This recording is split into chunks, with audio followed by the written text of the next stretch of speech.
श्री गुरवे नमः। श्रीचैतन्यमनोभीष्टं स्थापितं येन भूतले स्वयं रूपा कदा मह्यं ददाति स्वपदान्तिकं। वन्देऽहं श्रीगुरो श्रीयुतापदकमलं श्रीगुरून् वैष्णवाञ्च श्रीरूपं साग्रजातं सगणरघुनाथान्वितं तं सजीवं साद्वैतं सावधूतं परिजनसहितं कृष्णचैतन्यदेवं श्रीराधाकृष्णपादान् सगणललिता श्रीविशाखान्विताञ्च नमो विष्णुपादाय कृष्णप्रेष्ठाय भूतले श्रीमते जयपताकस्वामीति नामिने नमाचार्यपदाय निताय कृपाप्रदायिने गौरकथदामदय नगरग्रामतारिणे नमो विष्णुपादाय कृष्णप्रेष्ठाय भूतले श्रीमते भक्तिवेदान्त स्वामिन्निति नामिने नमस्ते सारस्वती देवी गौरवाणी प्रचारिणे निर्विशेष शून्यवादी पाश्चात्यदेशतारिणे नमो महावदन्याय कृष्ण प्रेम प्रदायते कृष्णाय कृष्ण चैतन्य नाम्ने गौरत्विषे नमः। नारायणं नमस्कृत्य नरं चैव नरोत्तमं देवीं सरस्वतीं व्यासं ततो जयमुदीरयेत्। नष्टप्रायेषु भद्रेषु नित्यं भागवत सेवया भगवते उत्तमश्लोके भक्तिर्भवति नैष्ठिके। कृष्णाय वासुदेवाय देवकी नन्दनाय च नन्दगोपकुमाराय गोविन्दाय। हरे कृष्णा कृष्णा कृष्णा हरे हरे हरे राम राम राम हरे।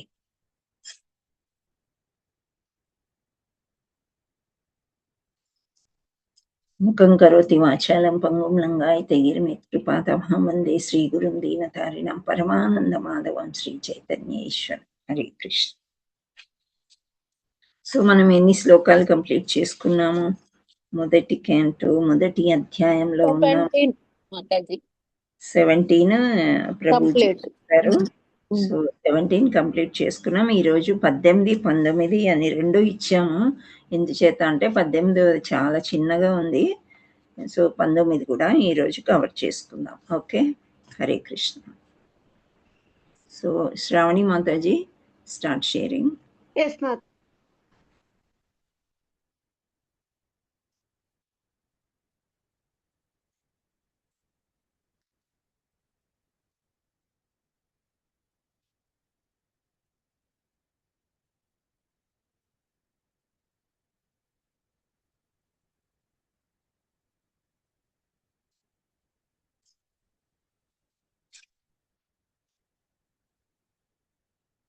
హరే కృష్ణ.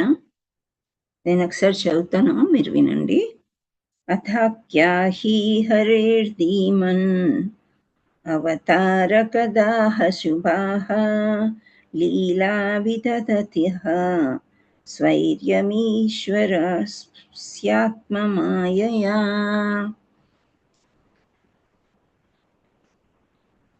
హదక్యా హి హరేర్దీమన్ అవతారకదాహ శుభాః లీలా విదధతః స్వైర్యం ఈశ్వర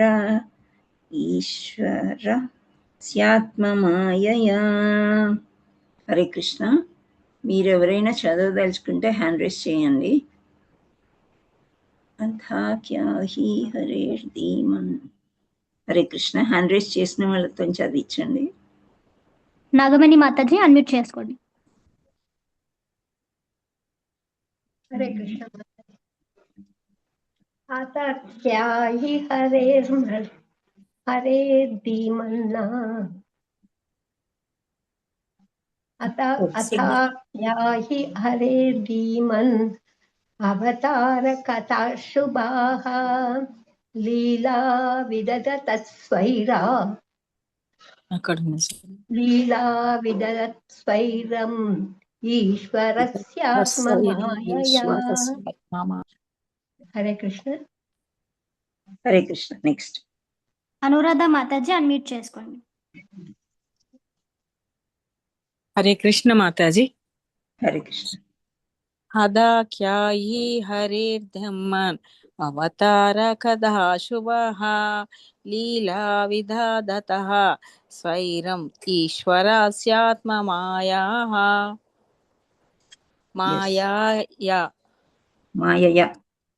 మాయయా.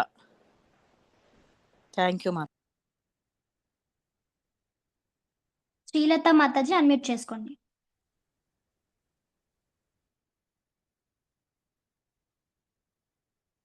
हरे कृष्ण माताजी, प्रणाम माताजी, धन्यवाद प्रणाम। अथा क्या हि हरेर्धीम् अवतार कथा शुभाः लीला विदधतः स्वैरम् ईश्वरस्य आत्ममायया। हरे कृष्ण माताजी, thank you so much. Subhadra Mataji unmute చేసుకోండి। हरे कृष्ण माताजी, दंडवत प्रणाम। अदा क्या ही हरेति मन्नावतार कदाः सुबाः लीला विदधातः स्वैरमीश्वरास्यात्मा मयाया। हरे कृष्ण। హరే కృష్ణ మాతాజీ। జయశ్రీ మాతాజీ అన్మ్యూట్ చేసుకోండి। हरे कृष्ण माताजी, धन्यवाद।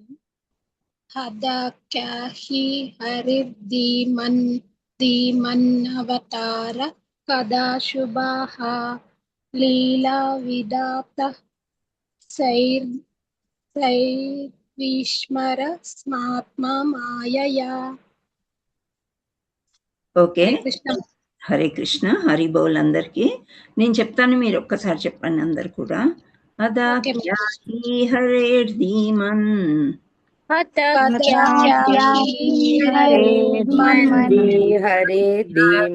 హరేర్ధీమన్ कदा क्या हरेर्धीमन् हरिर्धीमन् అవతార కథాః శుభాః अवतार कदा शुभाः అవతార కథాః శుభాః अवतार कथाः शुभाः हता क्या ही हरेर्धीमन् अथा क्या ही हरेर्धीमन् अवतार कथाः शुभाः अवतार कथाः शुभाः लीला विदधतः लीला विदधतः विदधतः लीला विदधतः धैर्यमीश्वर वैर्यमीश्वर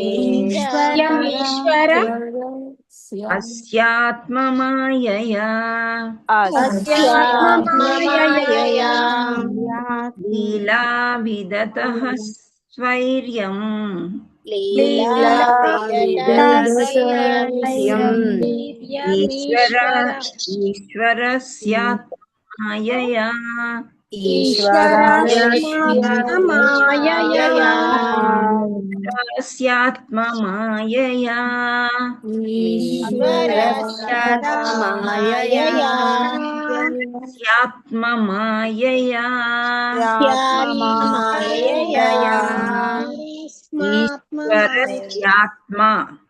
ईश्वरस्यात्मा मायया। ఓకే, మళ్ళీ ఒక్కసారి మొత్తం వినండి, విన్నాక మళ్ళీ మీరందరూ ఒక్కసారి మొత్తం చెప్పండి। ఓకే, అదా క్యా హి హరేర్ధీమన్ అవతార కదాః శుభాః లీలా విదతః స్వైర్యం ఈశ్వరస్యాత్మమాయయా कदा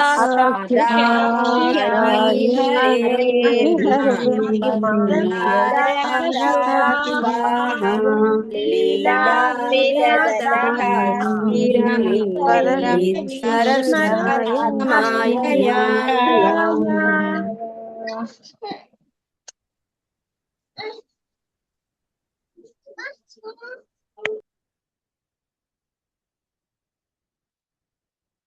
अतः क्या हि हरेर्धीमन् अवतार कदा शुभाः लीला विदतः सूर्यम् ఈశ్వరస్యాత్మమాయయా। అతః అంటే కావున, ఆఖ్యాహి వివరింపుము, హరేహి అంటే హరి యొక్క, ధీమన్ ఓ బుద్ధిమంతుడా, అవతార అవతారములు, కదాహ వృత్తాంతములు, శుభాహ మంగళదాయకాలు, లీలా లీలలు, విదధః ఉన్నరించెను, స్వైరం లీలలు, ఈశ్వరస్య జగన్నియామకుని, ఆత్మమాయయా అంటే ఆంతరంగిక శక్తి, సో ఇది కొంచెం పైనకి తీసుకోండి మాతాజీ.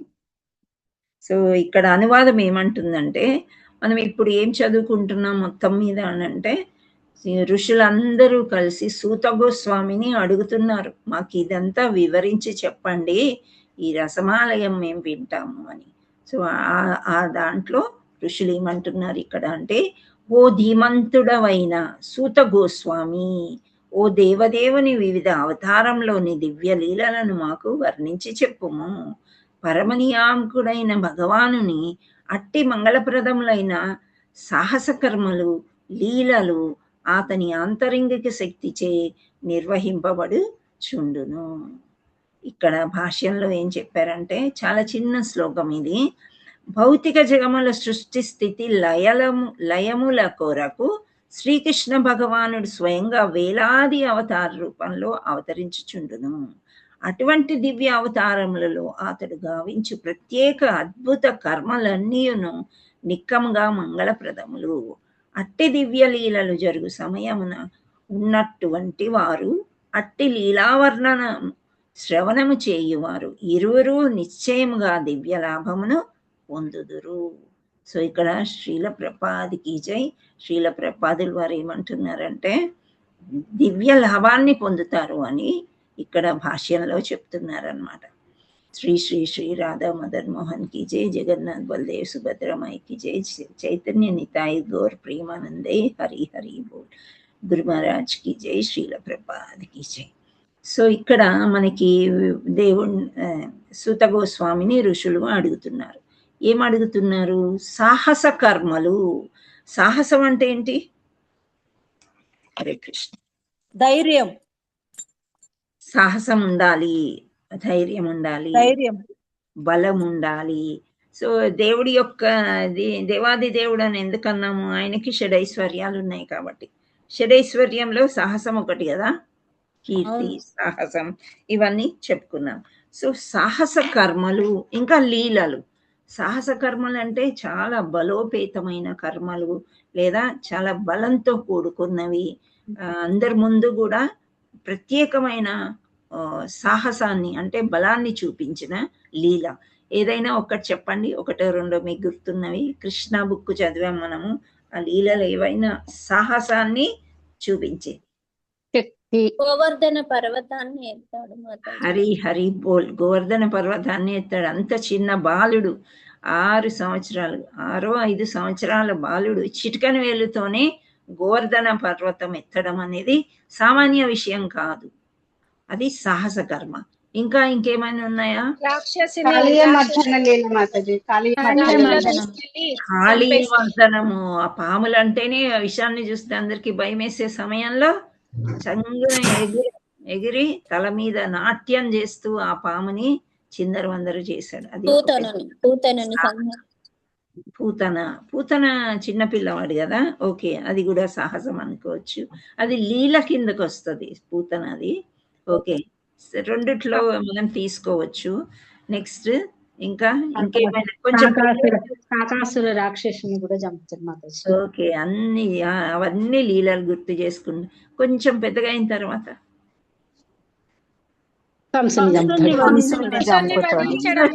సాహసమే కదా. మేనమామ పెద్ద రాజు, ఆయన రాక్షసుడు వంటి రాజు, ఆయనను చంపడం కూడా పెద్ద సాహసము. ఇంకా భౌమాసుర వధ. భౌమాసుర వధ గలగలగా ఉంటావు. యాక్చువల్లీ మీరు రుక్మిణి మాతని ఎత్తిపోయేది అసలు చెప్పట్లేదు, పెద్ద సాహసమే కదా, కాదా? అదే పాము నోట్ల పోయి వధిస్తాడు కదా మాతాజీ, అది పాము నోట్ల పోయి వధిస్తాడు. తిండి తినకుండా ఫోన్లు మాట్లాడతా 3 సార్లు మోషన్స్ అయినాయని చెప్తావా నాకు? మ్యూట్ చేయండి అమ్మా ప్లీజ్. హరే కృష్ణ.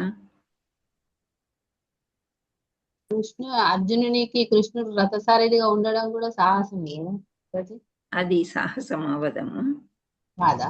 భక్తునికి అది సాహసం ఎట్లా అవుతుంది? దాసుడిలాగా వచ్చాడు కృష్ణుడు, భక్తులకి దాసుడిలాగా వస్తాడు, అలా అనుకోవాలి. ఓకే, భక్తులకి ఏమైనా చేస్తాడు అన్నమాట కృష్ణుడు. ఓ లీలా అనుకోవచ్చు. లేకపోతే అంటే కొన్ని రుక్మిణీ లీలలు ఎలా మాతను తీసుకెళ్లి పెళ్లి చేస్తాడు అది రుక్మిణీ మాతని తీసుకుని వెళ్ళి అపహరించుకొని వెళ్ళడం అనేది దేవాది దేవుడి అది పెద్ద సాహసం. ఓకే, అది కూడా సాహసం. సో ఇలా సాహస కర్మలు అంటే భౌతిక ప్రపంచంలో మానవుల్లాగా వచ్చి మానవులు చేయలేని పని సాహస కృత్యాలు చేసి చూపించారనమాట. అవన్నీ మంగళప్రదాయాలు. అంటే ఆఖరికి యుద్ధం కూడా చేశాడుగా మాతాజీ జాంబవతుడితో కూడా యుద్ధం చేశాడు. Very good. చేశాడుగా ఇలా మనం సమంతకమణిని సమంతకమణి స్టోరీ అదే దొంగలిస్తే సమంత కోసము జాంబవతిని యుద్ధం చేసి తీసుకొస్తాడుగా సమంతకమణిని. అపవాదు అది కూడా తల్లి మాతాజీ. ఎస్, అది కూడా సాహసం కిందకే వస్తుంది. ఓకే, సో ఇక్కడ నెక్స్ట్ మనం వచ్చేసరికి లీలలు అని ఉన్నాయి. ఇవన్నీ మంగళప్రదాలు అంటున్నారు. అంటే లాస్ట్ కి సుఖాంతమే అవుతుంది. అంటే రాక్షసుడు అనేవాడు వేరే వాళ్ళని కూడా బాగా బాధిస్తూ ఉంటారనమాట వీళ్ళు. సో ఆ దేవాది దేవుడైన శ్రీకృష్ణుడు బాల్యంలోను యవ్వనంలోను కాస్త పెద్దగా అయిన తర్వాత అన్ని చోట్ల కూడా వాళ్ళ రాక్షస వధ చేస్తూ ఆ తర్వాత మంగళప్రదంగా ఈ భాగవతుల్ని అంటే భక్తుల్ని డివోటీస్ని కాపాడుకుంటూ వస్తాడన్నమాట. సో అలాగే లీలలు, ఎటువంటి లీలలు చేశాడు భగవంతుడు? సాహస కర్మలు వేరు, లీలలు వేరు అని అనుకుందాం మనం. ఓకే, సో లీలలు అనేవి ఏవైనా ఉదాహరణలు వస్తున్నాయా మీ మైండ్లోకి? రామావతారం, నరసింహావతారం, కూర్మావతారం, మనకి దశావతారాలన్నీ లీలలు. సో అవన్నీ కూడా ఎట్లా అంటే భక్తుల కోసం ఒక్కొక్క అవతారం వేసుకుంటూ భగవంతుడు, అది నెక్స్ట్ శ్లోకాలు ఇప్పుడు చెప్పేశారు మీరు. సో లీలలు అంటే ఏంటి మీకు తేడా తెలియట్లేదు? గోపికలు స్నానాలు చేస్తుంటే ఆ చీరలు అపహరించి, అది కూడా మాతాజీ లీలలే కదా మాతాజీ. మరి ద్రౌపది అమ్మ చీరలు ఇచ్చాడండి.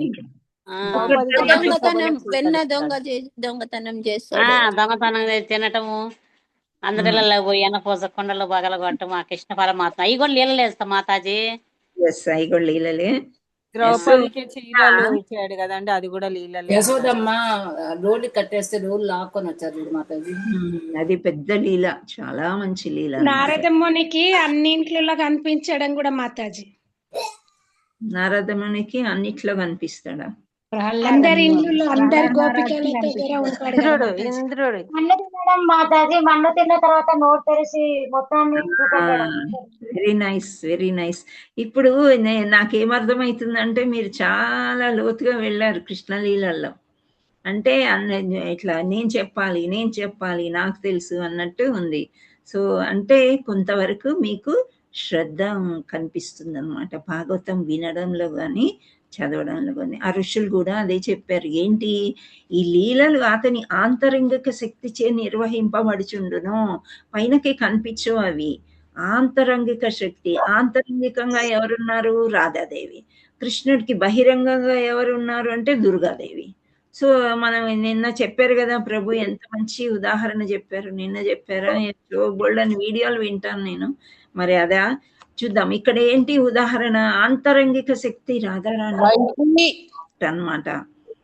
కృష్ణ మాట్లాడేటప్పుడు మీరు క్వైట్ గా ఉండండి ప్లీజ్. అందరు మ్యూట్ లో ఉండండి, లేకపోతే నేను మ్యూట్ చేస్తాను. ఇప్పుడు కుక్క అరుపు కూడా వినిపిస్తుంది.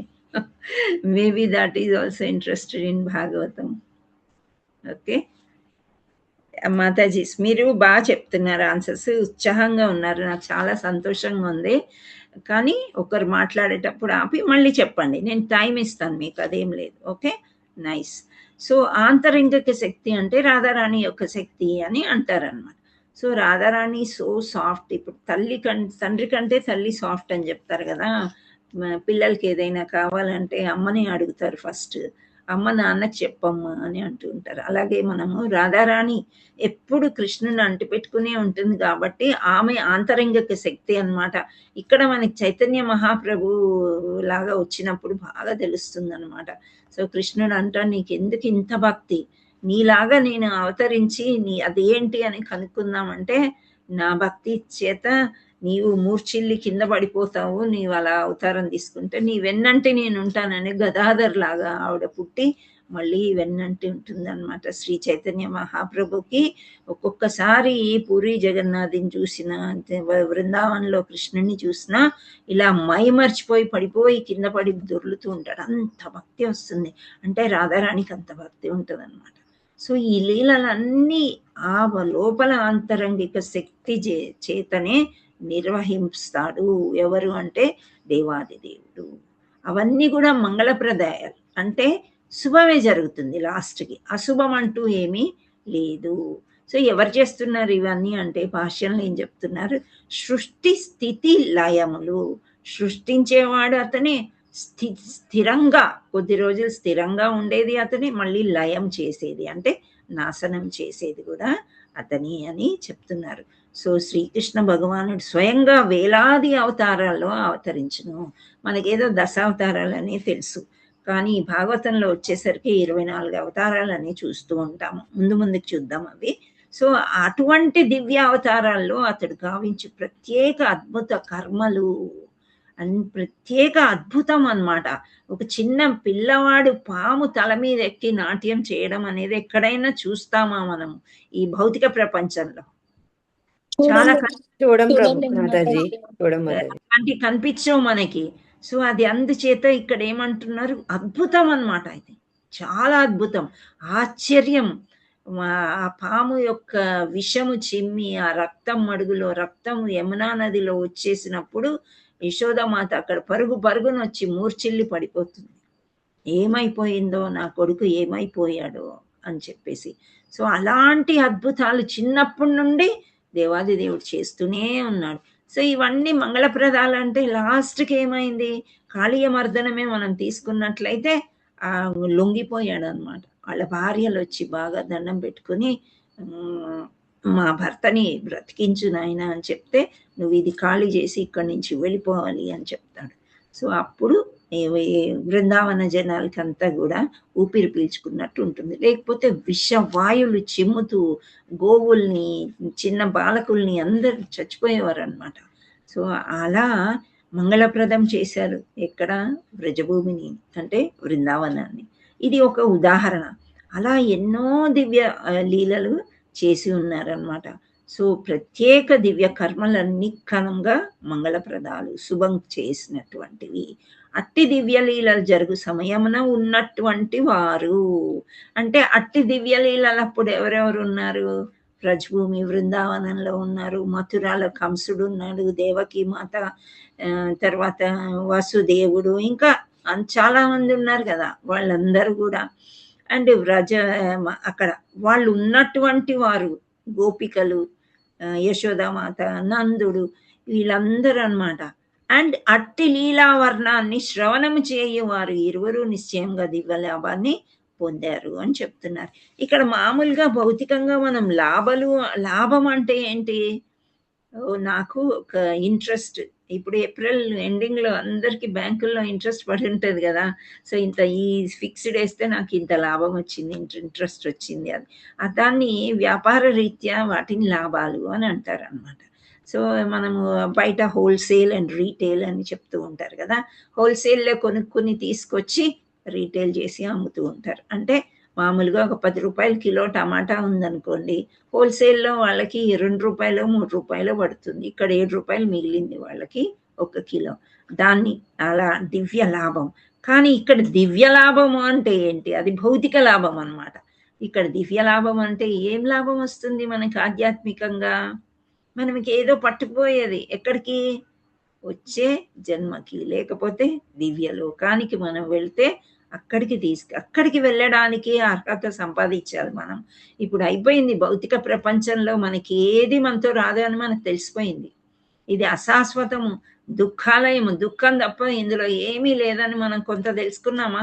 మనం ఒక ఆత్మ, ఈ బాడీ మనది కాదు, ఎప్పుడో వెళ్ళిపోతుంది అని మనం తెలుసుకున్నామా? హరే కృష్ణ. తెలుసుకున్నాం మాతాజీ. కొంతవరకు తెలుసుకున్నాం మనం. ఇంకా ముందుకు ఇంకా బాగా తెలుసుకుంటాం అన్నమాట.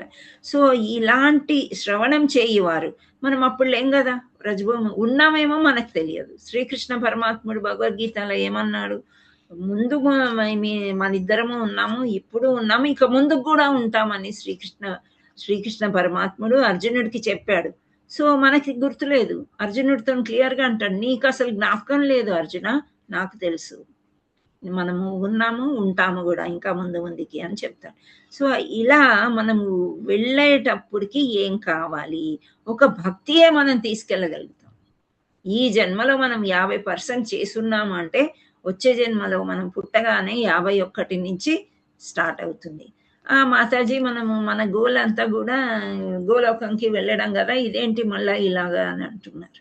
కానీ మనం 100% చేస్తున్నామా లేదా మనకు తెలియదు. భగవంతుడు వేసుకుంటాడు ఆ లెక్కలు. మనం అనుకుంటున్నాం మనం అన్ని చేస్తున్నాం అని చెప్పేసి. సో మనం ఇది కూడా స్క్రిప్చర్స్ లోనే చెప్పున్నారు అనమాట, అది కంటిన్యూ అవుతుంది. సో అందుచేత మనం ఏది మనతో తీసుకెళ్ళగలుగుతాము అదే మనం చెయ్యాలి. సో ఇంత క్లియర్గా చెప్పారంటే ఈరోజు మార్నింగ్ క్లాస్, ఏ క్లాసులు విన్నానో గుర్తులేదు. ఇప్పుడు మనం ఇప్పుడు చెయ్యలేకపోతే భక్తి తర్వాత మనం చెయ్యలేము. అంటే ఏజ్ పెరిగినప్పుడు మెటీరియల్ భౌతిక ప్రపంచంలో ఉండే కోరికలు ఎక్కువైపోతాయి మనకి. ఇది నాది అని గట్టిగా పట్టుకొని కూర్చున్నాం అనుకోండి, దాన్ని వదిలి మనం వెళ్ళలేము, అప్పుడు భక్తి చేయలేము. సో శ్రీకృష్ణుడి యొక్క శ్రవణము స్మరణము ఇప్పుడు ప్రాక్టీస్ చేసినట్లయితే మనము ముందుకి ఒంటరి వాళ్ళం అయినప్పుడు అవన్నీ హెల్ప్ అవుతాయి అన్నమాట. ఇక్కడ ఒక చిన్న ఉదాహరణ ఇచ్చారు ప్రభుజీ. ఏంటంటే ఇంట్లో ఎవరినైనా టాలరేట్, ఇప్పుడు చిన్న పిల్లవాడు 5 ఏళ్ల పిల్లవాడో లేదా 2 ఏళ్ళు 3 ఏళ్ళు ఎంత అల్లరి చేసినా తల్లి కానీ తండ్రి కానీ ఇంట్లో వాళ్ళకి టాలరేట్ చేస్తాం కదా, అవునా కదా, సహిస్తాం. ఏం చేసినా ముద్దొస్తాడు. సేమ్ పని ముసలి వాళ్ళు చేస్తే జ్ఞానం ఉండి కూడా నువ్వు ఇట్లా చేస్తావని వెనకాల ఎంత చాకరీ చెయ్యను అని అనిపిస్తుంది అని అంటాం మనం.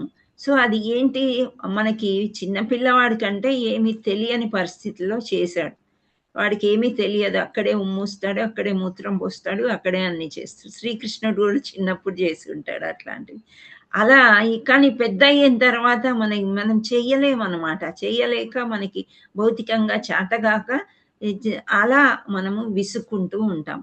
సో అలాంటి విసుగులో వాళ్ళకి ఎంత బాధ కలుగుతుంది అని కూడా మనం పెద్దగా ఆలోచించాం, అలా అనేస్తాం అనమాట. ఒక చిన్న మాట విసరడం అట్లాంటి చేతగాక చెయ్యలేక అలా అంటూ ఉంటాం. కానీ వాళ్ళకేమనిపిస్తుంది, ఎందుకు ఈ బ్రతుకు, అసలు ఎందుకని వాళ్ళకి అట్లా అనిపిస్తుంది, అసలు భక్తిలోకి రాలేదు వాళ్ళు. మొదటి నుంచి కూడా హరినామ స్మరణ చేసుకున్నట్లయితే నెమ్మదిగా మనకి ఏమవుతుంది, ఒంటరిగా ఉన్నా మనకి ఏమి అనిపించదు, కృష్ణుడు మనకు తోడున్నాడు. సరేలే ఈ పని చేసాము, నేను ఎవ్వరు పట్టించుకోరు అనమాట. పిల్లలేమో ఫోన్లో స్కూల్స్ వాళ్ళ బిజీలో వాళ్ళు ఉంటారు. ఆ మనవరాళ్ళు వచ్చినా వాళ్ళు చాలా మెచ్యూర్డ్గా ఉంటున్నారు. ఇవాళ రేపు 2-3 ఏళ్లకే చాలా మెచ్యూర్డ్, వాళ్ళ ఆలోచనలు వాళ్ళ ఆటలు వాళ్ళకి సరిపోతుంది. భార్యాభర్తలు అంటారా, ఒకరిదొకరికి అర్థం కూడా కాదు ఒక్కొక్క వయసు వచ్చిన తర్వాత. సో అలాంటి సమయంలో మనం కృష్ణుడితోనే ఉంటే లోపల మనకి ఎంత ఆనందం ఉంటుందంటే, ఈ భౌతిక ప్రపంచంలో మనం ఉన్నా సరే లేనట్లే లెక్క, కృష్ణుడితో మాత్రమే ఉన్నట్టు. సో అలా ఉండాలంటే ఎంత ప్రాక్టీస్ చేయాలి, మనం చాలా జపం చేయాలి, స్క్రిప్చర్స్ చదవాలి, శ్రవణం చేయాలి. ఇవన్నీ చేస్తే ఒంటరితనం అనేది ఉండదు, అసలు ఉండదు అన్నమాట ఇంకా. సో ఎప్పుడు కృష్ణుడు మనతోనే ఉంటాడు, ఎన్ని జన్మలైనా మనతోనే ఉంటాడు. సో మనం గోలోకంకి వెళ్ళాలనుకున్నాము, గోలోకంకి వెళ్ళిపోతే అక్కడ ఆధ్యాత్మిక శరీరం వస్తుంది, చాలా ఆనందించవచ్చు, లైట్లు పోవు, కరెంటు పోదు, రోగం ఉండదు, ముసలితనం ఉండదు, ఏ బాధలు ఉండవు అని మనం అనుకుంటాం. కానీ అక్కడ వెళ్ళడానికి అర్హత కావాలి. అర్హత సంపాదించాలంటే ఇక్కడ లేట్ అయిపోయింది. అయినా పర్వాలేదు, ఒక్క క్షణంలో కూడా భగవంతుడు మనం తీసుకెళ్ళిపోవచ్చు. ఎనీ టైం ఎవరు రెడీగా ఉండాలి మనం. ఓకే, సో అలా ఉండడానికి మనం ప్రయత్నం చేయాలన్నమాట. సో అది దివ్య లాభం అంటే, అది మనకి దివ్య లాభాన్ని చేకూరుస్తుంది. ఎప్పుడైతే మనం భక్తిలో బాగా వస్తూ వస్తూ ఉంటామో, అది మనకి ఇన్ని రోజులు మన పేరెంట్స్ చెప్పలేదు, నేబర్స్ చెప్పరు, ఎవరు చెప్పరు. లైఫ్ అంటే ఎంజాయ్మెంట్ అంటే కిట్టి పార్టీలు, సినిమాలు, ఇవి అవి అవే. కానీ భగవంతుణ్ణి ధ్యానిస్తే ఆనందం ఉంటుంది అని మన ఫ్యామిలీస్కి పెద్దగా తెలియదు. సో మనకు కూడా తెలియదు. ఇప్పుడు భక్తిలోకి వచ్చాము, ఎలా వచ్చాము అని తెలియదు అనమాట. తంతే బూర్ల గంపలో పుడితే ఆనందం ఉంటుంది కదా, బూర్లన్నీ తినుకుంటే హాయిగా ఉండొచ్చు. అలా మనం వచ్చాము. సో నలుగురు వస్తారు నా దగ్గరికి అన్నాడు భగవంతుడు. బాధతో వస్తారు, డబ్బుల కోసం వస్తారు, ఆ తర్వాత జ్ఞానం కోసం వస్తారు, అండ్ లాస్ట్ ఇదేంటి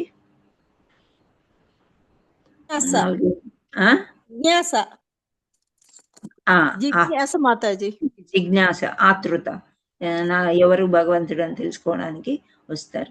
సో ఈ నలుగురిలో మనం ఏదో కోరికతోనే వెళ్ళామని అనుకుందాం. ఓకే, నీచమైన నికృష్టమైన వాళ్ళం మనం. సో ఏదో కోరికతో వెళ్ళాము, భగవంతుడి దగ్గర చేరాము, భగవంతుడి దగ్గరే ఉండాలని అనుకుంటున్నాము. సో మనకి అక్కడ గోలోకంలో చేసేది కూడా ఇక్కడ చేసుకుంటూ ఉంటే భగవంతుడికి ఇష్టమైతే, చాయిసెస్ అంట భగవంతుడికి 2 ఉన్నాయంట. నువ్వు తీసుకెళ్తావా తీసుకెళ్ళవా, కానీ మనకి నీ ఇష్టం అని ఒకటే చాయిస్. మనం ఏం చేయలేము. నేను వెళ్ళాలి గోలోకం కానీ మనం కూర్చోలేము, రైట్? సో మనం చాయిసెస్ 2 ఉంటాయి కృష్ణుడికి. తీసుకెళ్తావా తీసుకెళ్ళవా, కష్టాన్ని ఇస్తావా సుఖాన్ని ఇస్తావా, ఏదన్నా ఇచ్చుకో, నాకు సంబంధం లేదు, నాకు నువ్వే ప్రపంచం, నీతోనే నేను ఉంటాను అని ఒక్కటి మనం నిర్ణయించుకున్నట్లయితే, గోలోకమైనా భూలోకమైనా ఇంకే లోకమైనా కూడా ఆ పరమాత్మతోనే మనం ఉన్నప్పుడు మనకి దేహం ఉంటుంది, కానీ ఈ దేహంలో కూడా ఆధ్యాత్మిక దేహాన్ని మనం తెచ్చుకోవచ్చు భక్తితో అని నారదులు వారు ప్రూవ్ చేశారు. సో ఆ విధంగా ఉంటుంది. దాన్ని అట్టి లీలల్ని వర్ణించడం, ఇప్పుడు మనం అందరం చాలా యాక్టివ్గా పార్టిసిపేట్ చేసాం. కృష్ణ లీలలు అనగానే గబా గబా స్టోరీలు చెప్పుకున్నాము, అవన్నీ కూడా మీరు చెప్పగలిగారు. అంటే ఇవన్నీ స్మరించుకోవాలి. ఆ శ్రవణం చేయడమే కాకుండా స్మరించుకోవాలి అన్నమాట. సో అక్కడ ఉన్నటువంటి వాళ్ళు, శ్రవణం చేసేటువంటి వాళ్ళు ఇద్దరు దివ్య లాభాన్ని పొందడము అంటే భగవంతుడిని పొందడము అని అర్థం. హరే కృష్ణ. సో నెక్స్ట్ దానికి వెళ్దాం మనము. నెక్స్ట్ శ్లోక.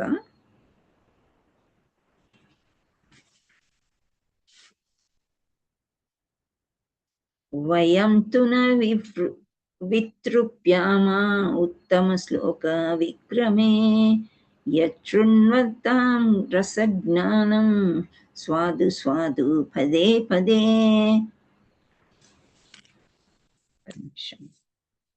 వయం తు న విప్రుప్యామ్యా ఉత్తమ శ్లోక విక్రమే యశృణ్వతాం రసజ్ఞానం స్వాదు స్వాదు పదే పదే.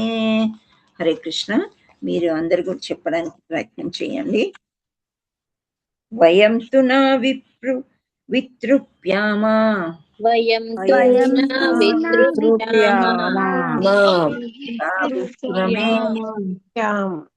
ఉత్తమ శ్లోక విక్రమే వయం తు న వితృప్యామా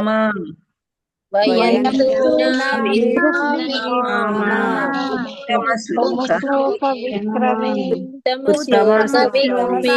విక్రమే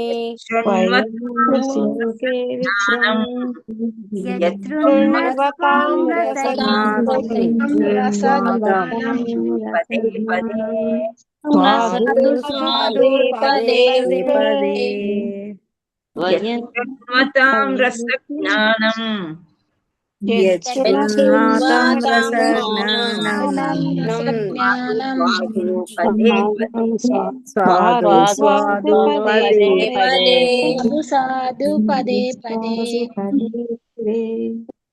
ఓకే, ఫుల్ శ్లోక చదువుతాను. వయం తు న వితృప్యామ్యా ఉత్తమ శ్లోక విక్రమే యశృణ్వతాం రసజ్ఞానాం స్వాదు స్వాదు పదే పదే వయం తు న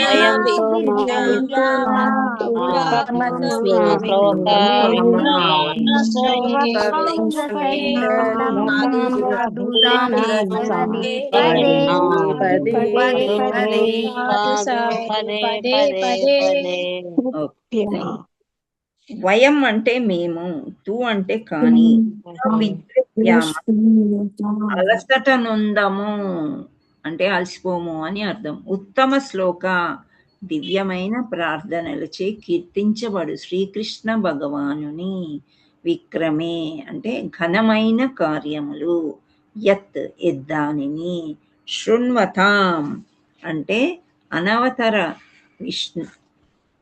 వినుచున్నను, రసజ్ఞానం మీరు మార్చండి శ్రావణి మాతాజీ, రసభావనను కలిగిన వారు, స్వాదు ఆస్వాదింతురు, స్వాదు అంటే మధురమైన, పదే పదే అంటే ప్రతి క్షణము, అంటే 2 సార్లు స్వాదు స్వాదు అన్నారు.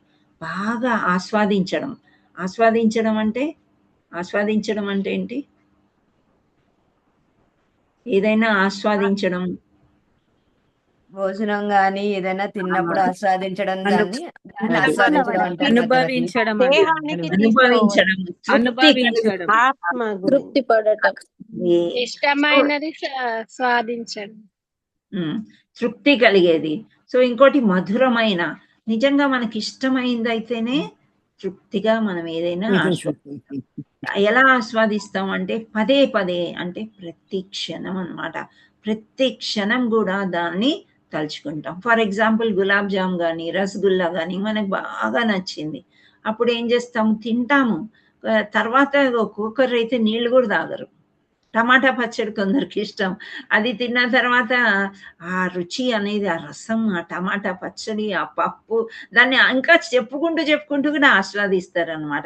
నేను ఇప్పుడు తాగను, 10 నిమిషాలు లేకపోతే 1 hour అయ్యాక నీళ్లు తాగుతాను అని చెప్తూ ఉంటారు. సో అలా స్వాదన, సో మధురమైన వాటిని ఆస్వాదించడం అనమాట. ప్రతి క్షణం కూడా అంటే ఎప్పుడు నిద్దట్లో కానీ ఎప్పుడైనా కానీ భగవంతుడిని తలుచుకోవడం.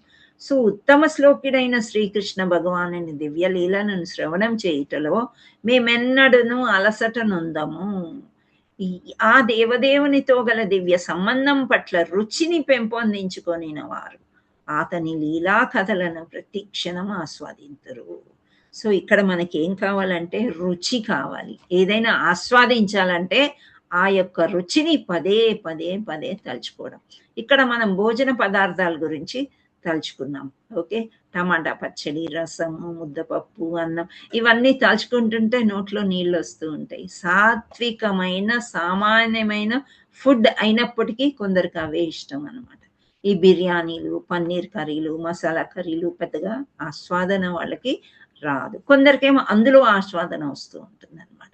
సో అలా ఇక్కడ ఎంత శ్రవణం చేసినా సరే ఆ శ్రవణ లీలల వల్ల మేము అలసిపోము అని చెప్తున్నారు ఋషులు. మనం అలసిపోతాం కదా భాగవతం వింటే. హరే కృష్ణ. భాగవతం వింటుంటే వినాలనిపిస్తుంది, ఒక్కొక్కసారి అలసిపోతాం మాతాజీ, ఒక్కోసారి నిద్రపోతారు అనమాట. అంటే శరీరం అలసిపోవడం కాదు, మనస్సు అలసిపోదు అని చెప్తున్నారు వీళ్ళు. భాగవత కథ ఎట్లాంటిది అంటే పరీక్షిత్ మహారాజు 7 days and 7 nights ఆయన దగ్గర మళ్ళీ టైం కూడా లేదు, ఇంకా అంతే, ఆయన వెళ్ళిపోతాడు ఇక్కడ నుండి. అందుచేత ఆయన ఆహారం కూడా మర్చిపోయి విన్నాడు. అంత రసం అన్నమాట, అంత రసమాలయం. అంటే దానిలో రుచి ఆయనకు తెలిసింది, భగవంతుడు అంటే ఏంటి అనేది ఆ రుచి తెలుసుకుంటే అలా దేవదేవునితో గల దివ్య సంబంధాన్ని పట్ల రుచి. సో మనం ఆత్మ అనుకున్నాము, మన శరీరం అనేది శాశ్వతం కాదు, అందుచేత ఆత్మ అది ఇది అని అనుకున్నాం కదా. సో ఈ ఆత్మ అనుకునేది ఈ శరీరం అనేది అలసిపోవచ్చు, కానీ ఆత్మ అనేది అలసిపోదు ఎప్పటికైనా కానీ. సో ఇప్పుడు మన గురుదేవుల్ని చూసారా, అస్సలు ఏమీ హెల్త్ బాగున్నా అస్సలు శరీరం గురించి పట్టించుకో, ఎప్పుడు సంతోషంగానే ఉంటాడు అనమాట. సో ఒక వీడియో చూశానండి నేను, ఒక ప్రభుజీ చాలా చాలా స్టోరీలు అవి చెప్తూ ఉంటారు కదా, అంటే శిష్యులకి ఎన్నో రకాలుగా ఎన్నో చేస్తూ ఉంటారు.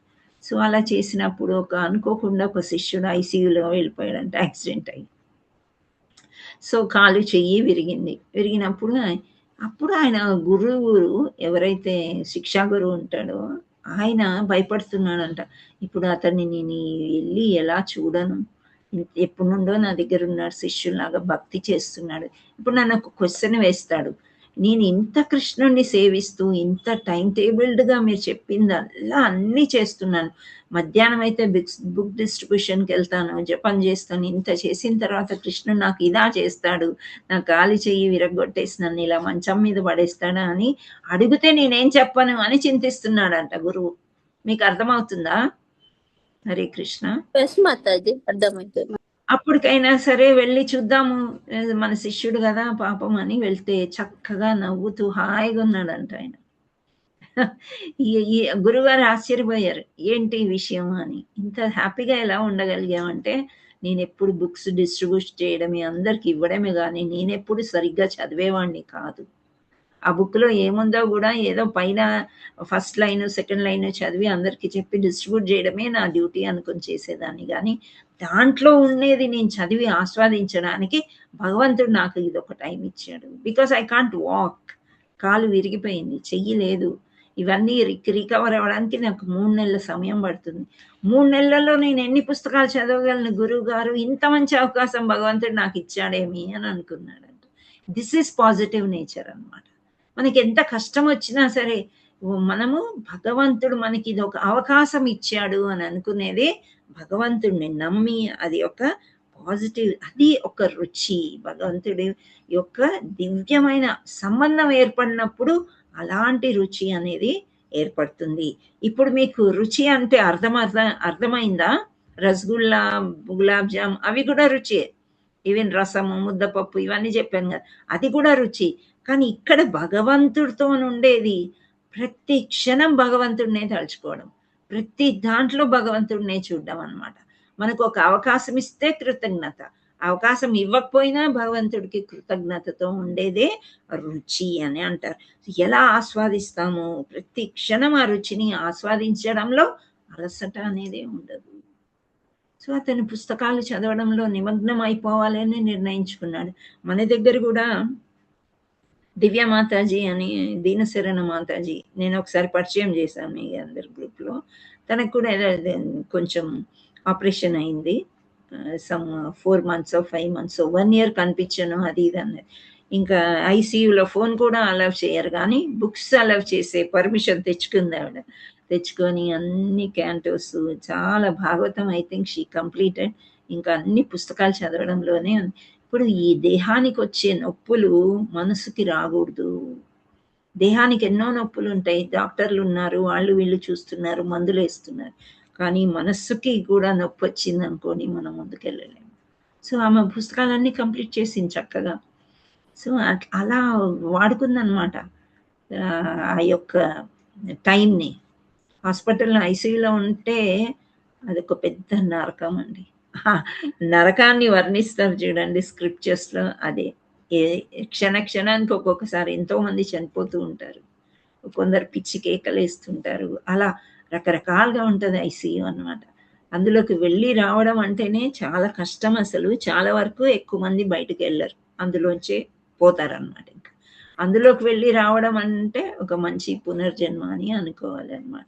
సో అలా భగవంతుడితో సంబంధం పెట్టుకుంటే ఈ జన్మ మరుజన్మ మళ్ళీ ఇచ్చారు, ఈ జన్మ కొనసాగించడానికంటే ఈ లోకంలో ఏదో చెయ్యాలి.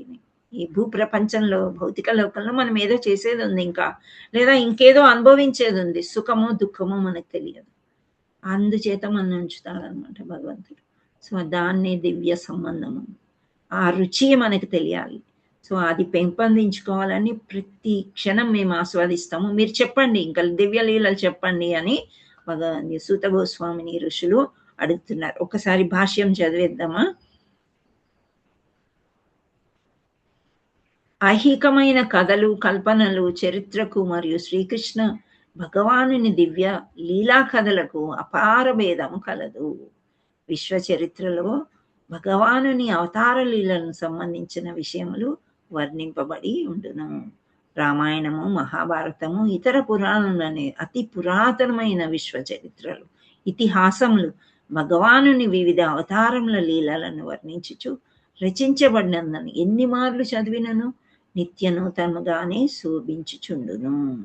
ఉదాహరణకి భగవద్గీత గాని లేదా శ్రీమద్ భాగవతం గాని జీవితాంతం పఠించినను ఏదో ఒక కొత్త విషయం దాని అందు ద్యోత్యమగుచుండును. సో ఇక్కడ మనము ఒక విషయం చెప్పుకోవాలండి. రామాయణ మహాభారతాలు, ఇతర పురాణాలు అమ్మమ్మలు కానీ నానమ్మలు కానీ ఇంట్లో ఉంటే వీళ్ళు ఇవి చెప్పగలుగుతారు. కొంతవరకు వాళ్ళకి తెలుసు కాబట్టి. మమ్మీ డాడీ ఏం చెప్తారు? తల్లిదండ్రులు వాళ్ళ బిజీలో వాళ్ళు ఉన్నారు. సో పిల్లకు ఒక ఐప్యాడ్, ఫోను ఏదో ఇచ్చి ఏం చేస్తున్నారు, అవి ఏమంటారు అబ్బా వాటిని, కిడ్స్ ఉంటాయి కదా వీడియోస్, అవి నేర్పించేశారు వాళ్ళకి. సో అందులో కృష్ణుడితో సంబంధం ఏమన్నా ఉంటుందా? అవి ఐహికమైన భౌతికం అన్నమాట. అట్లాంటి కథలు, కల్పనలు, అట్లాంటి చరిత్రలు అండ్ లీలా కథలకు అపార భేదం ఉంటుంది. మనము మామూలుగా ఇప్పుడు ఇంట్లో న్యూస్ చూస్తారు కదా, న్యూస్ ఛానల్స్ చూస్తూ ఉంటారు. ఏముంటుంది ఆ న్యూస్లో? ఇట్ ఈస్ న్యూస్ పేపర్ కాదు, it is a waste paper actually. నేనైతే ఒకనొక సమయంలో న్యూస్ పేపర్ ప్రపంచంలో జరిగేటి ఉంటాయి దారుణాలు అవే ఉంటాయి మాతాజీ. ఓకే, సో మీరు ఈనాడు వేసుకున్నారు, ఆంధ్రప్రభ వేసుకున్నారు, వార్త వేసుకున్నారు, ఇన్ని పేపర్స్ లో సేమ్ న్యూస్ ఉంటుందా, వేరేది ఉంటుందా? ఎవరికి తోచినట్టు వాళ్ళు రాస్తారు మాతాజీ, వేరే వేరేగానే ఉంటాయి. సేమ్ న్యూస్ ఉంటుందమ్మా, సేమ్ ఉండదు. ఇప్పుడు వార్ జరుగుతుంది, వార్ గురించే రాస్తారా, ఇంకా వేరేది ఏదైనా రాస్తారా? వారి గురించి రాస్తారు మాతాజీ. ఎక్కడో యాక్సిడెంట్ అయింది, యాక్సిడెంట్ గురించి అందరూ కానీ రకరకాలుగా చెప్తుంటారు, చెప్పడంలో తేడా ఉంటుంది కానీ సేమ్ న్యూస్ అన్నమాట. ఎక్కడ తిప్పినా కానీ ఇప్పుడు పోనీ మంచి న్యూస్ మనం చూద్దాం. ఫర్ ఎగ్జాంపుల్ నిమజ్జనం జరుగుతుంది వినాయకుడిది, ఎటు తిప్పినా అదే చూపిస్తుంటారు కదా, కాకపోతే వాళ్ళు చెప్పే వెనకాల బ్యాక్గ్రౌండ్ ఉంటుంది కదా, డిఫరెంట్గా చూపిస్తారు. వాళ్ళ ఫోటోగ్రఫీ డిఫరెంట్ ఉంటుంది, వాళ్ళ రేటింగ్ వాళ్ళ అట్రాక్షన్తోనే అది చేస్తుంది. సో ఎన్ని కథలు చదివినా, ఎన్ని చరిత్రలు చదివినా భగవాను లీలా కథలకి అపార భేదం ఉంటుంది అని చెప్తున్నారు.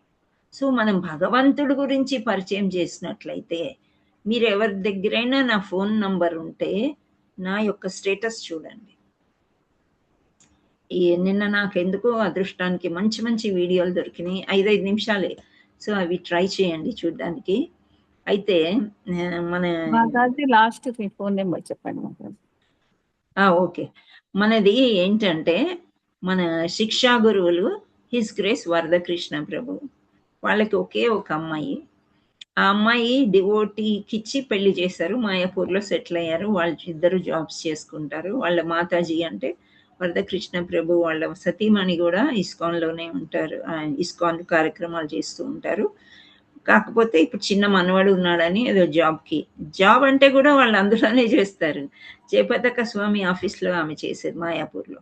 సో ఇప్పుడు ఆ జాబ్కి రిజైన్ చేసి మనవాడిని చూసుకుంటూ ఉన్నారు. వాళ్ళిద్దరు పిల్లలు బిజీగా ఉన్నారు కాబట్టి. ఓకే, వాడు ఇప్పుడు 1.5 year అయ్యాడు బాబు, చిన్న బాబు. సో 1.5 year జుగల్ కిషోర్ అని పేరు పెట్టారు. ఓకే, చాలా మంచి పేరు అన్నమాట.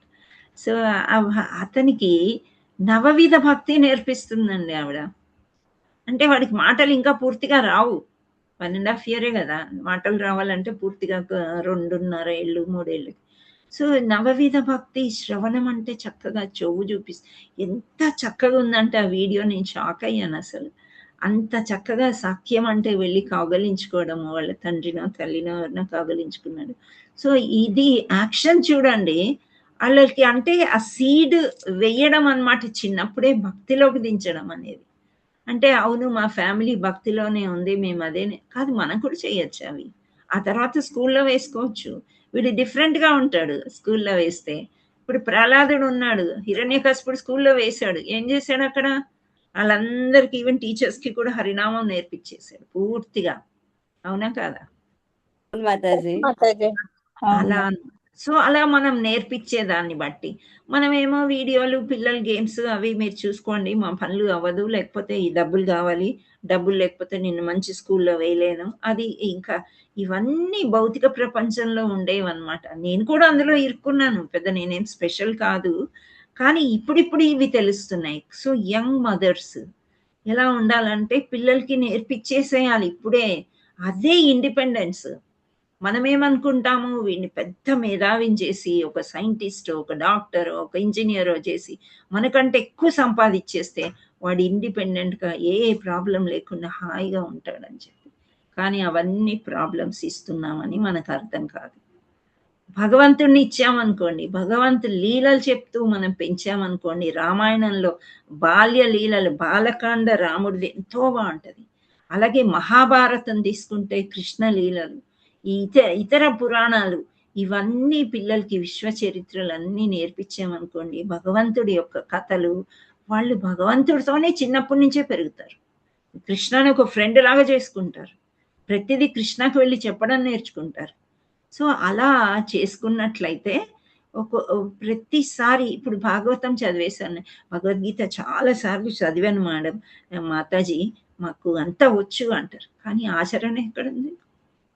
ఆచరణే చెయ్యట్లేదు, అసలు కోపమే పోవట్లేదు, కోరిక పోవట్లేదు, అసూయ పోవట్లేదు. ఇవి పోతాయి కదా అప్పుడు భగవద్గీత చదివినట్లు.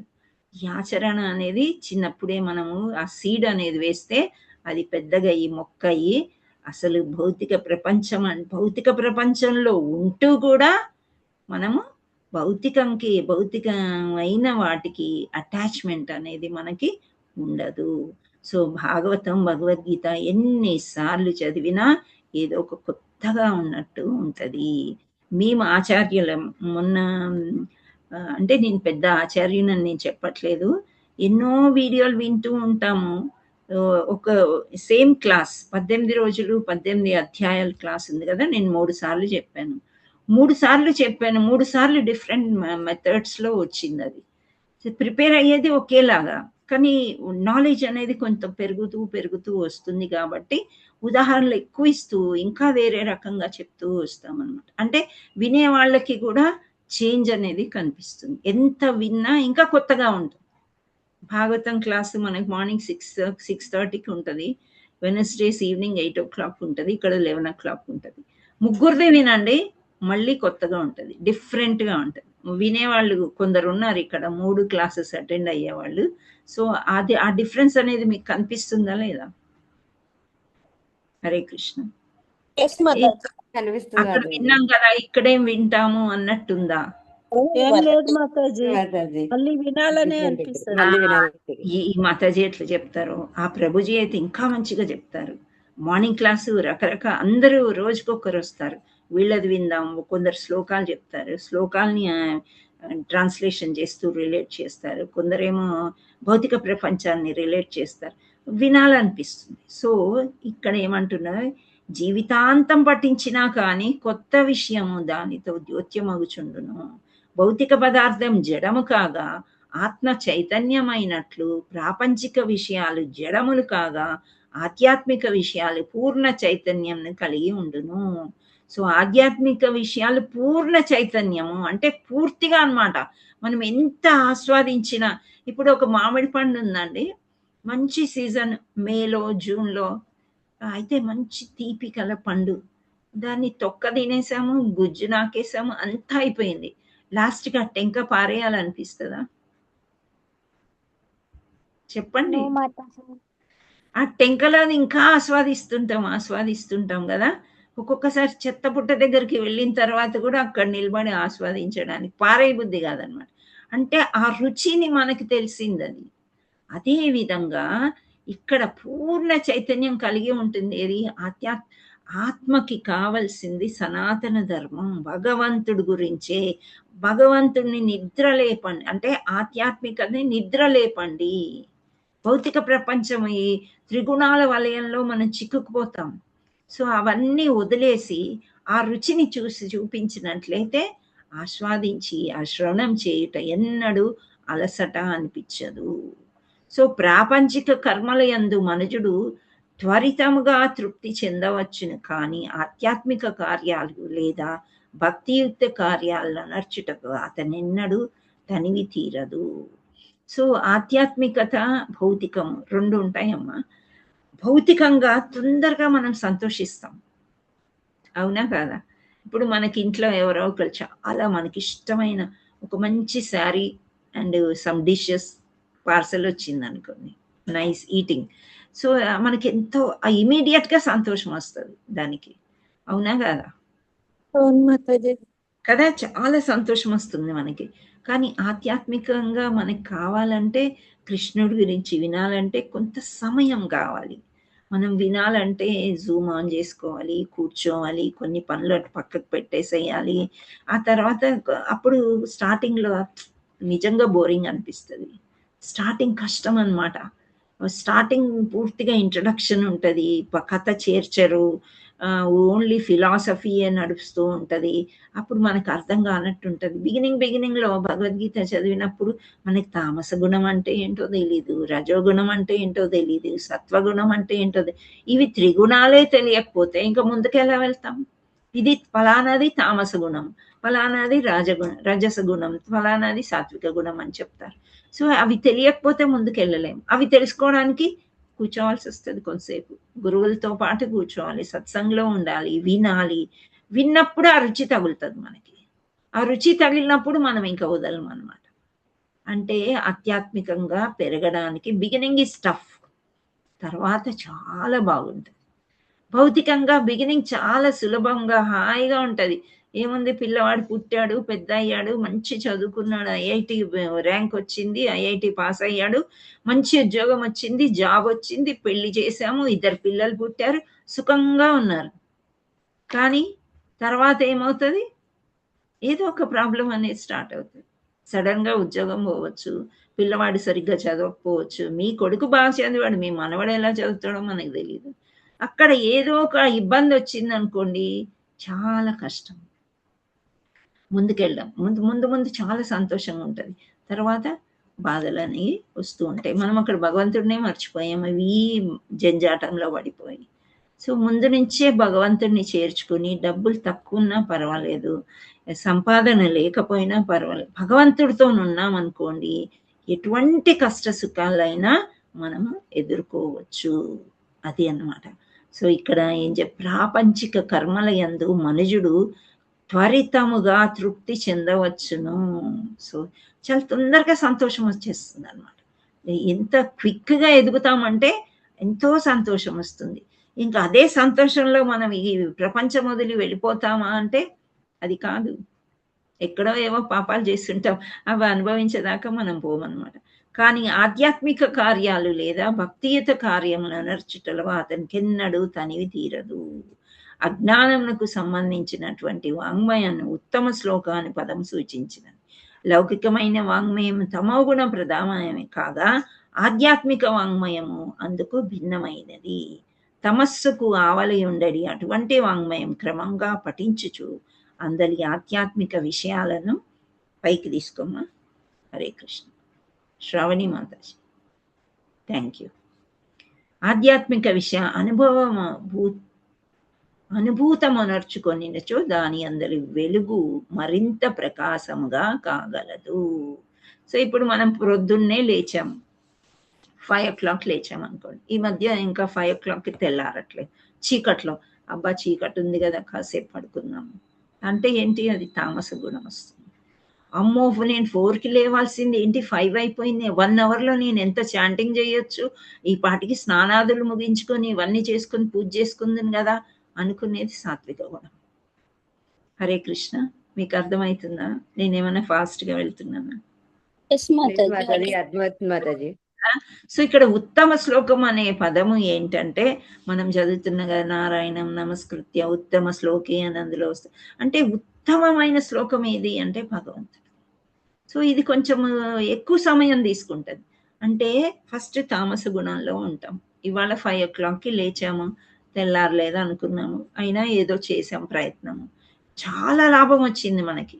ఏంటి అంటే త్వరగా బ్రష్ చేసుకొని త్వరగా రెడీ అయిపోయి మనం ఒక 8 రౌండ్స్ కంప్లీట్ చేయగలిగాం 6:30 లోపు. అంటే ఎంత గెయిన్ చేసాం చూసారా?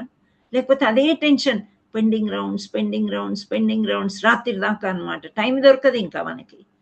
వంటలో పడతాము, పిల్లలతో ఉంటాము, భర్త, పిల్లలు ఇవన్నీ సరిపోయినాయి మనకి. ఏ రాత్రి 10ంటికో టైం దొరుకుతుంది. అప్పటికి శరీరం అలసిపోయి నిద్రపోవాలనిపిస్తుంది. ఓకే, అది తామస గుణం నుంచి మెల్లగా రాజసీ గుణంలోకి వచ్చి తర్వాత సాత్విక గుణంలోకి వస్తాం. అంటే మనకు ఒక ఆలోచన వస్తుంది, ఈరోజు 5 o'clockకి నేను లేస్తే ఇన్ని రౌండ్స్ అయినాయి కదా. సపోజ్ నేను 4కి లేచాను అనుకో, నాకు జపం పొద్దున్న అయిపోతుంది హాయిగా. 16 రౌండ్స్ అయిపోయినాయి అనుకోండి, అసలు ఏమీ ఉండదు, ఎంతో ఆస్వాదిస్తాం. ఇంకా ఆ సమయం అంతా కూడా మనం పుస్తక పఠనానికి ఇంకా వేరే దానికి ఉపయోగించుకోవచ్చు. ఇంట్లో భౌతిక పనులు కూడా మనం చేసుకోవచ్చు. లేదు అది కంప్లీట్ అవ్వలేదు అనుకోండి, భగవంతుడికి అలా కనెక్ట్ అయిపోయాం మనం. కంప్లీట్ అవ్వడానికి ఉండే టెన్షన్లో స్క్రిప్చర్స్ చదవలేము, వేరేవి మనం చేయలేము అన్నమాట. సో అలా భిన్నమైనది అని చెప్తున్నారు. సో మనం ప్యూర్ అవుతున్నాము, ప్యూరిఫికేషన్ అవుతుంది అని తెలియడానికి ఒక చిన్న స్టోరీ చెప్తాను. ఏంటి అంటే, ఇది ఇంతకుముందు విన్నదే, మళ్ళీ ఒక్కసారి దీనికి కనెక్ట్ అయింది కాబట్టి చూద్దాం. లోపల ఎంత చేంజ్ అవుతుంది మనకు తెలియదు అనమాట. 1 year అవుతుంది మనం ఇక్కడికి వచ్చి. April 8th అరౌండ్, రేపటికి 1 year. 8th రోజు స్టార్ట్ చేసినట్టు నాకు గుర్తు. 18 రోజులు 18 అధ్యాయాలు 11ంటికి స్టార్ట్ చేశాము. ఓకే, ఎందుకు గుర్తుండిపోయింది అంటే, జైపూర్ ఉదయ్పూర్ యాత్రకు వెళ్ళాం. 7th నైట్ వచ్చాం ఫ్లైట్లో. ఒక్కటే పూట ఉంది నాకు, మార్నింగ్ క్లాస్ 11 o'clockకి. ఎలా అంటే మీరు చెప్పగలరు అంతే మన గ్రూప్లో. సరే, అది 1-2 సార్లు విని ఫస్ట్ క్లాస్ అయిపోయింది అనుకోండి. ఆ తర్వాత నాకు కొంచెం టైం దొరికింది ప్రిపేర్ అవ్వడానికి. సో ఈ 1 yearలో ఎంత ప్యూరిఫికేషన్ ఏమయ్యాము అంటే మనకేం తెలియదు. 1 yearలో ఏమవ్వగలుగుతారు? అనవసరంగా నువ్వు ఈ క్లాస్ అటెండ్ చేస్తున్నావు అని కూడా చెప్తారు కొందరు. అయితే ఇక్కడ ఒక చిన్న స్టోరీ ఏంటంటే, ఒక అబ్బాయికి, ఇప్పుడు గ్రాండ్ పేరెంట్స్ గురించి మనం చెప్పుకున్నాం కదా, కూర్చోబెట్టుకొని భగవద్గీత శ్లోకాలు నేర్పిస్తున్నాడు తాతయ్య మనవడికి. సో ఆ మనవడు అంటున్నాడు, నువ్వు నిన్న ఫస్ట్ చెప్పావు, సెకండ్ది, థర్డ్, ఫోర్త్, ఫిఫ్త్ నాకు అసలు గుర్తుండట్లేదు తాతయ్య, నాకు ఎట్లా పలకాలు కూడా నాకు రావట్లేదు అని అన్నాడంట. అవునా, నీకు అసలు అర్థం కావట్లేదా? ఏం చేయాలో తెలియదు, నీకు ఏమవుతుందో కూడా నీకు తెలియట్లేదా అని చెప్పేసి, ఒక బుట్ట పక్కన ఉంటుంది, చిన్న బుట్టకు అన్ని రంధ్రాలు ఉంటాయి కదా, వెదురు బుట్టకి. సో దీంట్లో పోయి నీళ్లు తీసుకొని రాపో నదికి వెళ్ళి అంటాడు. అప్పుడంతా ఇంటి దగ్గరే నదులు, కాలువలు, ఇవన్నీ మంచి నీళ్లు అన్నీ ఉండేవి. సో అబ్బాయి వెళ్ళి తీసుకొస్తాడు. ఇదేంటి తాతయ్య, మీరు బుట్ట ఇస్తారా నీళ్లు దేమని? అన్ని కారిపోయినాయి కదా, ఒక చుక్క నీళ్లు కూడా రాలేదు. మళ్ళీ ప్రయత్నం చేయి, మళ్ళీ ప్రయత్నం చేస్తాడు. మళ్ళీ ప్రయత్నం చేయి, మళ్ళీ ప్రయత్నం చేస్తాడు. ఆ తర్వాత 3-4 రోజులు అయిపోయిన తర్వాత ఆ పిల్లోడు అంటాడు, నువ్వు వెళ్ళమంటున్నావు, నీ మాట కాదనలేక నేను వెళ్తున్నాను తాతయ్య, ఏం లాభం, ఒక్క చుక్క నీరు కూడా మనకి చెందట్లేదు, రావట్లేదు. ఫస్ట్ నువ్వు బుట్ట సైడ్ చూడు నాయనా, నువ్వు ఫస్ట్ డే తీసుకెళ్ళినప్పుడు ఎంత నల్లగా ఉండింది, ఇప్పుడు చూడు ఎంత పరిశుభ్రంగా కనిపిస్తుందో అని చెప్పాడంట. అప్పుడు ఆ పిల్లవాడు ఆ తాతయ్యని కౌగలించుకొని ఆనందపడ్డాడంట. అంటే లోపల మనకి ఎంత పరిశుభ్రం ఏమవుతుంది అని మనకి ఇప్పుడే తెలియదు. ఇక్కడ ఒక మంచి ఉపమానం ఇచ్చారు మన ఆచార్యులు. ఏమి అంటే, మనము రోడ్డు మీద వెళ్తూ ఉంటాం, మెట్రోలో వెళ్తాం, బస్సులో వెళ్తాం, కార్లో వెళ్తాం, స్కూటర్ మీద వెళ్తాం, సైకిల్ మీద నడిచి వెళ్తుంటాం. ఓకే, మన పక్కనే నడిచి వెళ్తూ ఉంటాం. అలా 3-4 నెలలు వెళ్ళాం. ఒక రోజు సడన్ గా చూస్తే బ్యూటిఫుల్ బిల్డింగ్ కనిపించింది. ఆ బిల్డింగ్ ఎన్నో ఫ్లోర్స్ ఉంది. ఒక్క రోజులో వస్తుందండి అట్లాంటి బిల్డింగ్? అక్కడ ఏమైనా కృష్ణ మాయ జరిగిందా? ఒక్క రోజులో వస్తుందా? రాదు. ఏం చేశారంటే, ఆ బిల్డింగ్ కట్టేటప్పుడు చుట్టూ ఈ బ్లూ తడికెలు, బ్లూ బట్టలు ఇవి ఉంటాయి కదా, హైడ్ చేస్తారు, లోపల ఏం జరుగుతుందో మనకు తెలియదు. సో మనకి ఏదో బిల్డింగ్ కన్స్ట్రక్షన్ అవుతుందని ఆ దారిలో వెళ్తున్నాం. ఎప్పుడైతే కర్టన్స్ అన్ని తీసేసారో ఒక బ్యూటిఫుల్ బిల్డింగ్ మనకు కనిపించింది. అలాగే మన హృదయంలో పరిశుద్ధాత్మ అంటే ఎప్పుడు మనకి క్లీన్ అవుతుంది, శుద్ధిపరచడం ఎప్పుడు జరుగుతుంది అనేది మనకు తెలియకుండానే జరుగుతూ ఉంటుంది శుద్ధీకరణ. అది జరిగిన తర్వాత అప్పుడు మెల్లిగా భౌతిక కోరికలు తగ్గిపోతాయి. ఫస్ట్ మనకి అస్సలు నచ్చవన్నమాట. ఈ సినిమాలు నచ్చవు, కిట్టి పార్టీలు నచ్చవు, అందరితో కలవడం నచ్చదు. ఎక్కడైతే ప్రజల్ప అంటారు, అంటే ఒకరి మీద ఏమైనా చెప్పుకుంటూ ఉంటారు చూడండి, అవి నచ్చవు మన మనసుకి. మన కృష్ణుడు తప్ప వేరేది నచ్చదు అనమాట. అలాంటిది మనకు వస్తుంది అంటే మనందరు ఇక్కడ ఉన్న 31 మందికో 30 మందికి అందరికి వచ్చేస్తుంది, వచ్చిందా లేదా నాకు తెలియదు, కానీ అది వస్తుంది అని చెప్తున్నప్పుడు మనం ప్రయత్నం చేయాలి కదా. ఇప్పుడు మనం మార్చిలో పాస్ అవ్వలేదు, సెప్టెంబర్ ఉంది కదా సప్లిమెంటరీ అని అనుకుని మనం ఎగ్జామ్కి తయారవుతామా, లేదా మార్చిలో పాస్ అయిపోవాలి అనుకుంటారా విద్యార్థులందరూ కూడా? హరే కృష్ణ. ఫస్ట్ ఎగ్జామ్లోనే పాస్ అయిపోవాలి, మళ్ళీ సప్లిమెంటరీకి ఎందుకు? అసలు మనం అట్లాంటివి ఊహించకూడదు అనమాట. కానీ ఒక ఛాన్స్ అనేది ఉంది. ఒక ఇయర్ పోకుండా ఇప్పుడు 10th క్లాస్కి ఇంటర్మీడియట్కి 1 year లాస్ కూడా లేకుండా మధ్యలో సప్లిమెంటరీ పెట్టారు మేలో. సో దట్ ఇయర్ లాస్ అవ్వకుండా అందరినీ తోసేస్తారనమాట పాస్ అయిపోవడని. ఆ తర్వాత ప్రొఫెషనల్ కోర్స్ వెళ్తే వాళ్ళ తెలివి బండారం అన్నీ బయటపడుతూ ఉంటాయి. సో అలాగా మనకి శుద్ధీకరణ అనేది ఎలా జరుగుతుంది అనేది మనకి తెలియదన్నమాట. సో ఈ భాగవత కథ ఎలా ఉంటుందంటే మనం ఎంత చదివితే, ఎంత ఆస్వాదిస్తే పరలోకానికి తీసుకువెళ్ళే అర్హత మనకి దొరుకుతుంది, భగవంతుణ్ణి చేరుకునేది మనకి దొరుకుతుంది, మార్గం అనేది మనకి దొరుకుతుంది అన్నమాట. సో తమస్సు ఆవలయుండడి అటువంటి వాంగ్మయాన్ని క్రమంగా పఠించుచు అందరి ఆధ్యాత్మిక విషయాలను అనుభూత మనర్చుకొనించు దాని అందరి వెలుగు మరింత ప్రకాశమానంగా కాగలదు. సో ఇక్కడ నేను 5 గంటలకి అని చెప్పాను కదా, 5 గంటలకు కొంచెం చీకటి ఉంటుంది, కొంచెం లేచి ఒక 5-6 రౌండ్స్ మాల జపం చేసుకుని అంత చేసేటప్పుడు వెలుతురు వచ్చేస్తుంది మనకి. అంటే ఏంటి, మనము ఎంత లోపల మనం కృష్ణుడిని ఎంతెంత తలుచుకుంటుంటే అంత ప్రకాశవంతం అవుతుంది కాన్షియస్నెస్. కృష్ణ కాన్షియస్ అని ఎందుకన్నారు, చిన్నగా ఉంటుంది మన కాన్షియస్నెస్ అన్నమాట. మనం పుట్టాము, పెరిగాము, తిండి, బట్ట, ఇల్లు మనకు దొరికింది, సంతోషం, అంతే. దాన్ని కొంచెం పెంచుకోవాలి మనం. ఎందుకు పెంచుకోవాలి, లోపల పరమాత్ముడిని సంతోష పెట్టడానికి. ఆ పరమాత్ముడే మనకి ఇవన్నీ ఇస్తున్నాడు. సో అది కొంచెం కొంచెం కొంచెం ఇలా పెంచుకున్నాం అనుకోండి, భౌతికమైనది చుక్కలాగా అయిపోతుంది, చిన్న చుక్క ఓవర్ షాడో చేసేస్తుంది. ఈ భౌతికానికి మనం అటాచ్మెంట్ అనేది ఉండదు. సో ఇక్కడ వెలుగు మరింత ప్రకాశమానం కాగలదు. నామమాత్ర ముక్త పురుషులు ఎన్నడూ అహం బ్రహ్మస్మి అని పదే పదే పలుకుట ద్వారా సంతృప్తి నొందజాలరు. తమ కల్పిత బ్రహ్మానుభూతి నశించినంతనే వారు నిజమైన ఆనంద ప్రాప్తికై శ్రీమద్ భాగవతాన్ని ఆశ్రయించరు. అహం బ్రహ్మస్మి అంటే ఏంటి, బ్రహ్మానుభూతం.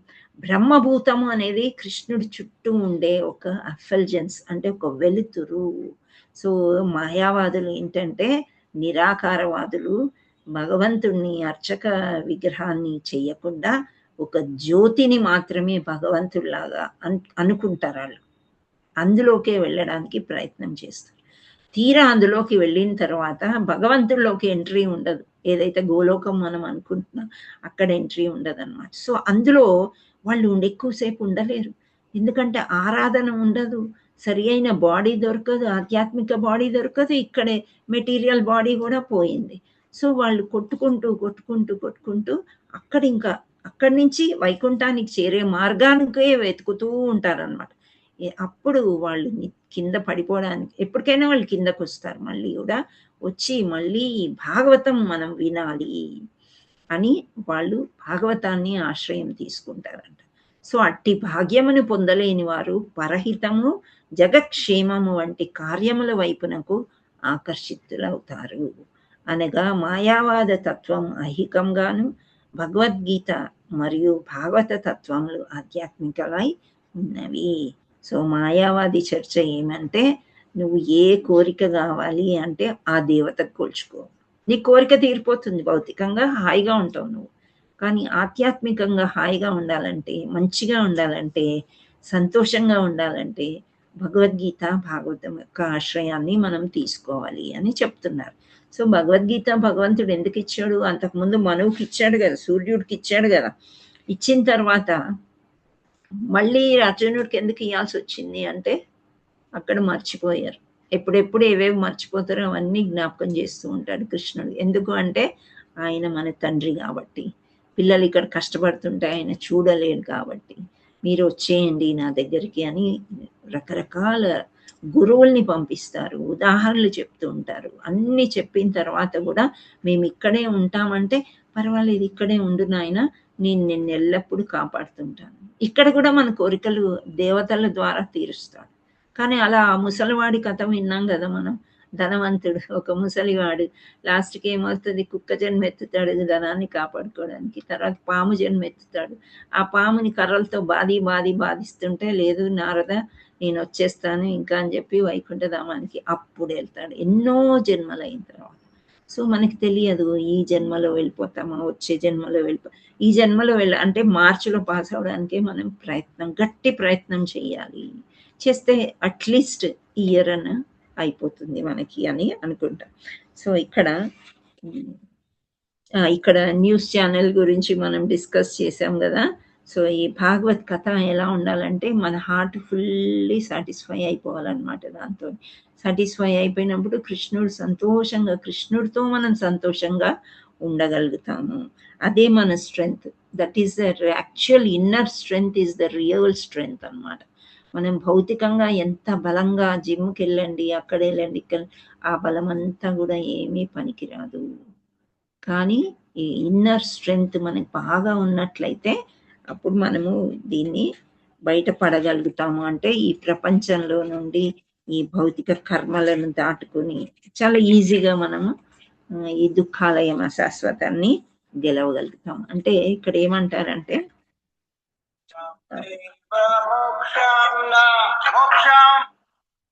Life is preparation and death is an examination అని అంటారు అనమాట. సో మనకి డెత్ సమయంలో ఏం గుర్తు చేసుకోవాలి, అంతే నారాయణ అన్నారు కదా.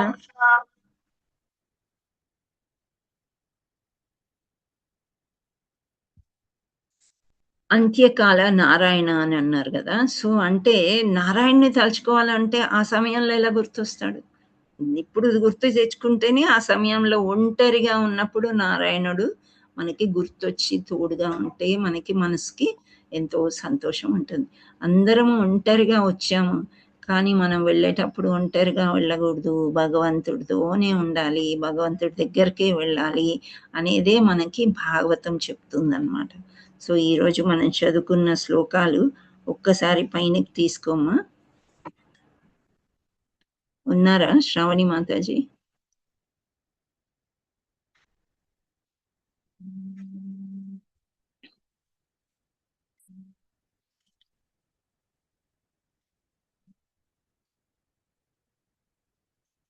శ్లోకం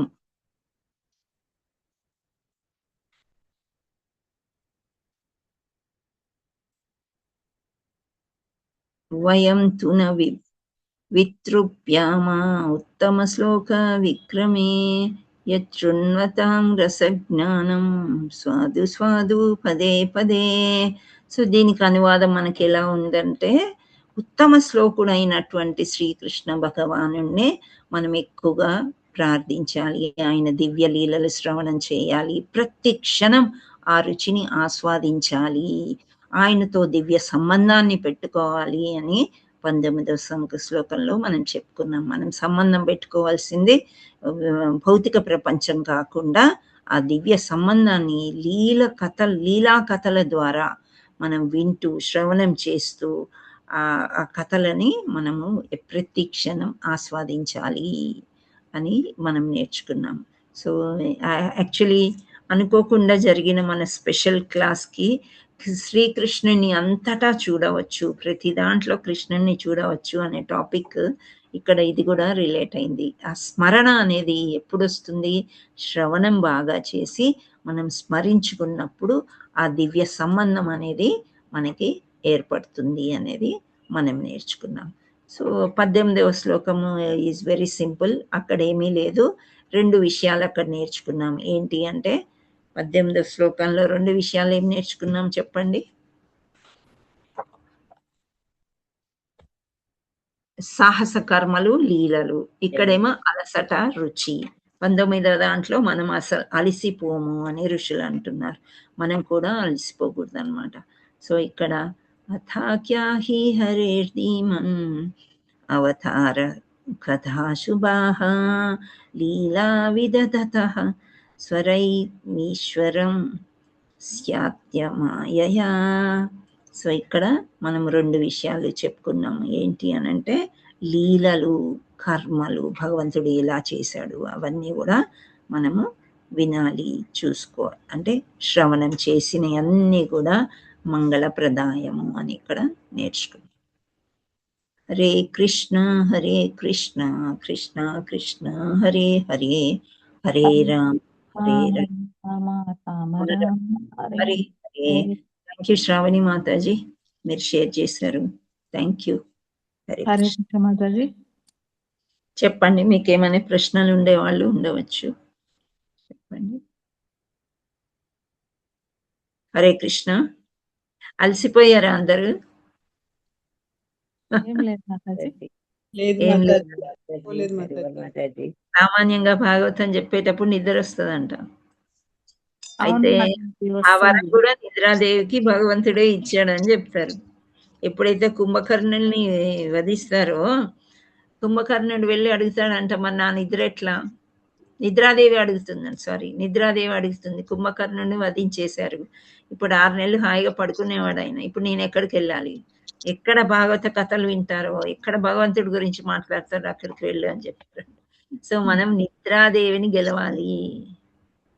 గుడాకేశ అని అర్జునుడిని అంటాడు. అర్జునుడు నిద్రను గెలిచాడంట. పరీక్షిత్ మహారాజ్ నిద్రను గెలిచాడు. సుఖదేవ గోస్వామి నిద్రను గెలిచాడు. ఈ నిద్ర అనేది తామస గుణం అండి. ఎంత తక్కువ నిద్రపోతే అంత తక్కువ మంచిది, మనకి హెల్త్ కూడా మంచిది. ఎంత పడుకుంటే అంత లేజినెస్ ఎక్కువ అవుతూనే ఉంటుంది అనమాట. అది పొద్దున్న మనకి ఒక ఆలోచన ఎలా ఉంటుందంటే, పొద్దున్న తొందర లేచాం కదా, మధ్యాహ్నం కాసేపు పడుకుంటే రాత్రి దాకా యాక్టివ్గా ఉండొచ్చు. ఇవన్నీ అబద్ధాలు. ఐఐటి చదివే కుర్రాడు అసలు పడుకోరు. ఎంబీబీఎస్ సీట్ కొట్టాలనుకునే వాళ్ళు పడుకోరు. ఇంకా పీజీ సీట్లు కొట్టాలి, ప్రొఫెషనల్ కోర్స్ అనుకునేవాడికి పడుకోడు. వ్యాపారస్తుడు పడుకోడు, భోగి పడుకోడు, యోగి పడుకోరంట. మరి వీళ్ళందరూ ఎలా జీవిస్తున్నారండి? ఆలోచించండి. ఇవన్నీ కూడా మనం చెప్పుకుంటున్నాం. Hare Krishna. Thank you. Hare Krishna Mataji. Hare Krishna. Sridevi Mataji number అడిగారు మాతాజీ మీది. 939. ఒక్క నిమిషం. 939 85